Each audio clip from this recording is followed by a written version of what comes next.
படிக்கும் போதே வேலை வேண்டுமா? வெளிநாட்டில் வேலை வேண்டுமா? வாங்க Amrita international institute of hotel management, Thadagam road, Kovai. தொடர்புக்கு 9578109555.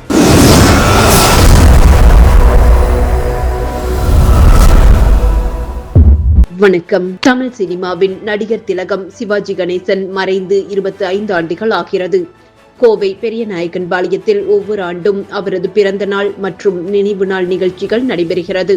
இந்த நிலையில் பெரியநாயக்கன் பாளையம் ஒன்றிய தலைமை சிவாஜி மன்றம் சார்பில் பெரியநாயக்கன் பாளையம் பேருந்து நிறுத்தம் அருகே நடிகர் திலகம் சிவாஜி கணேசனின் 25ஆம் ஆண்டு நினைவேந்தல் நிகழ்ச்சி நடைபெற்றது. இதற்கு ஒன்றிய பொறுப்பாளர் சிவாஜி ரவி தலைமை வகித்தார். தலைவர் மாணிக்கம் முன்னிலை வகித்தார். சிறப்பாளராக கூடலூர் நகராட்சி தலைவர் அறிவரசு கலந்து கொண்டு சிவாஜி கணேசனின் உருவப்படத்திற்கு மலர்கள் தூவி மரியாதை செய்தார். சிவாஜி புகழ் குறித்து கோஷங்கள் எழுப்பப்பட்டன. தொடர்ந்து தலைவர் அறிவரசு நடிகர் திலகம் சிவாஜி கணேசனின் நடிப்பு பற்றி எடுத்துரைத்தார். மேலும் மதியம் ஊராட்சி தூய்மை பணியாளர்களுக்கு மதிய உணவு வழங்கப்பட்டது.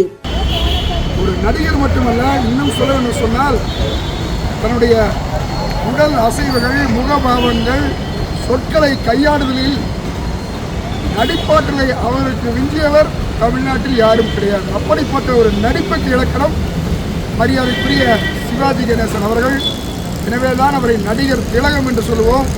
ஏன் நடிப்புக்கு இலக்கணம் என்றும் சொல்லலாம். இந்த நிகழ்ச்சியில் சங்க பொதுச் செயலாளர் செல்வராஜ், பொருளாளர் பக்தகுமார், நகராட்சி கவுன்சிலர்கள் பொன் மாடசாமி, பாலசுப்ரமணியம், துரை செந்தில்குமார், பேங்க் முருகேசன், நிர்வாகிகள் பொன்னுசாமி, புருஷோத்தமன், சந்தானம், நெடுஞ்செழியன், குணசேகரன், நாகராஜ், மனோகர், ரந்தீர், சிவாஜி ரசிகர் மன்ற உதவி செயலாளர்கள் நடராஜன், ஞானசேகர், உதவி தலைவர்கள் ஜெகநாதன், ரவீந்திரன், தெற்கு மாவட்ட நிர்வாகிகள் அண்ணா காலனி சிவா, மணி உள்ளிட்ட பலர் கலந்து கொண்டனர்.